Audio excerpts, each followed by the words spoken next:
पेशाब का कतरा जिसे आता हो उसके लिए नमाज का क्या हुक्म होगा? वज़ू करके आया, पेशाब का कतरा आ गया, या फिर जो है नमाज में खड़ा हुआ था, नमाज पढ़ रहा था, रुकू सजदा वगैरह कर रहा था, नमाज की हालत में पेशाब का कतरा आ गया, क्या मसला है? इसको समझिएगा। आजकल ये मसाइल पेश आते हैं, इसीलिए इनको बताना बहुत अहम और ज़रूरी समझता हूँ। जैसा कि फतावा महमूदिया में जिल्द नंबर 2 सफ़ा नंबर 49-49 पे और बेहश्ती ज़ेवर में जिल्द नंबर 1 सफ़ा नंबर 54 पे भी चंद मसाइल आपको मिलेंगे। सबसे पहली बात तो ये समझें, अगर बीमारी पेशाब के कतरे की जो बीमारी है, अगर वो इस तरह हो कि मुसलसल सलसे बॉल जिसे कहते हैं, मुसलसल पेशाब के कतरे आते रहते हैं, या फिर मुसलसल तो मतलब हर 1 सेकंड 2 सेकंड में तो नहीं है, लेकिन इतना टाइम नहीं है कि वो वज़ू करके फटाफट कम से कम फ़र्ज़ नमाज पढ़ सके, इतना भी टाइम नहीं मिलता है। वज़ू करने गया, जैसे वज़ू से फारिग हुआ पेशाब का कतरा आ गया, या फिर वज़ू कर लिया, नमाज में ही था, फ़र्ज़ नमाज पढ़ रहा था, सुन्नत वगैरह तो छोड़ दीजिए, सिर्फ फ़र्ज़ नमाज की बात कर रहा हूँ, नमाज की हालत में ही पेशाब का कतरा आ जाता है, 5 मिनट 6 मिनट में 4 मिनट में आ जाता है।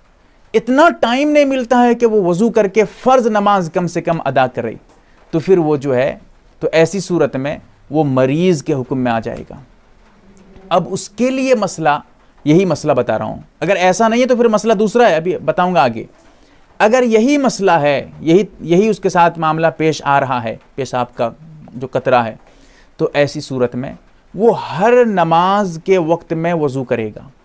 जैसे ज़ोहर की नमाज का टाइम आया, अब ज़ोहर की नमाज के टाइम में वज़ू कर लेगा। अब वज़ू जो करेगा उसके बाद जितनी मरतबा पेशाब का कतरा आता रहे, मुसलसल आता रहे, उसका वज़ू नहीं टूटा, वज़ू बिल्कुल बाकी है।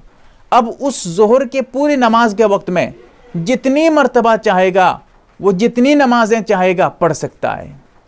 यानी कज़ा नमाज, सुन्नत नमाज, वाजिब नमाज और कुरान की तिलावत वगैरह ये सब करना चाहेगा तो बिल्कुल कर सकता है, कोई हरज नहीं। यानी उसके हक़ में वो पेशाब वगैरह नाक़िज़े वज़ू नहीं है, ठीक है। हाँ, अगर देखिए यहाँ एक चीज़ और समझिए, फिर जैसे ही दूसरी नमाज का वक्त दाखिल हो जाएगा, ज़ोहर की नमाज के टाइम में वज़ू किया था, सब कर लिया, अब असर की नमाज का टाइम आ गया, खुद ब खुद जैसे ही असर की नमाज का टाइम दाखिल होगा, इसका वज़ू टूट गया, फिर से असर की नमाज के लिए इसको वज़ू करना पड़ेगा। फिर उसके बाद वो उस असर की नमाज के पूरे टाइम में जितनी नमाजें चाहेगा, जो नमाज चाहेगा वो पढ़ सकता है, कोई बात नहीं, कुरान की तिलावत भी कर सकता है। ये तो मरीज़ के बारे में जो बताया। लेकिन अगर ऐसा नहीं है, इतना टाइम मिलता है कि वज़ू करके कम से कम फ़र्ज़ नमाज पढ़ ले सकता है, इतना टाइम मिलता है, तो उसके लिए ज़रूरी है कि वो पाक कपड़े में जैसे ही, यानी फ़ौरन जो है वो पेशाब करे और फ़ौरन जितने जल्द हो सके जाए। उसके लिए फिर वो अब जो है वो पेशाब उसके लिए नापाक ही है, उस पेशाब के कतरे आ जाने से उसका वज़ू भी टूट जाएगा।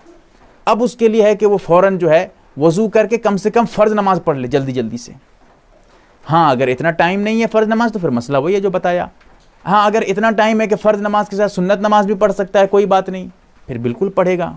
इसी तरह बार बार तो मुसलसल पेशाब के कतरे नहीं आते हैं। मिसाल के तौर पे वज़ू करके आया था, बाई चांस आ गया, मुसलसल तो नहीं है लेकिन आ गया वज़ू करने के बाद, तब भी उसका वज़ू टूट गया।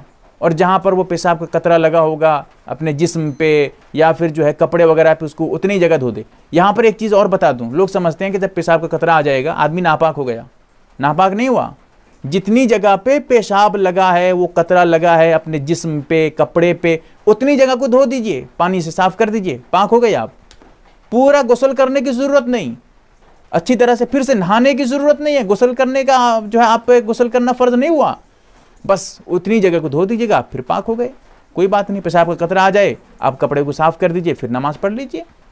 इसी तरह आप नमाज़ पढ़ रहे थे, मुसलसल तो पेशाब का कतरा नहीं आता है, लेकिन नमाज़ पढ़ रहे थे, कतरा आ गया तो आपका टूट गया, नमाज ही फासिद हो गई और वज़ू भी टूट गया। फिर जाइए वज़ू करिए और जहाँ पेशाब का कतरा लगा उसे धोइए और साफ़ करिए।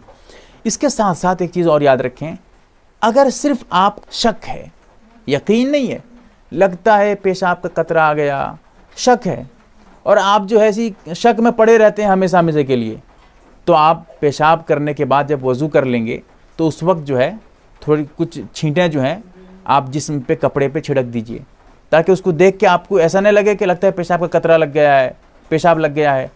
जब आप छींटा है वहाँ छिड़क देंगे तो फिर आप जो वसवसे में पड़ने का अंदेशा था वो दूर हो जाएगा। आप सोचेंगे मैं ही तो छींटा छिटकर था, मैं ही तो पानी के छींटे लगाया था। इसलिए ये वसवसे से आप इस तरह बच सकते हैं। हदीस में इसकी तरगीब भी दी गई है।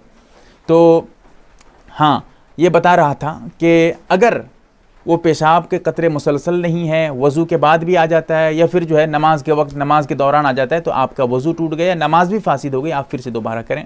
तो ये चंद बातें बहुत अहम थी। इसके अलावा मेरी एक मुस्तकिल वीडियो भी है, पेशाब का कतरा आ जाए तो क्या करें। आप यूट्यूब पे सर्च करके देख सकते हैं, मेरे चैनल के नाम के साथ MARB लिख कर तो वीडियो आ जाएगी। उसमें भी मैंने इस्तिब्रा के बारे में बताया है, वो एक अलग मौजू है।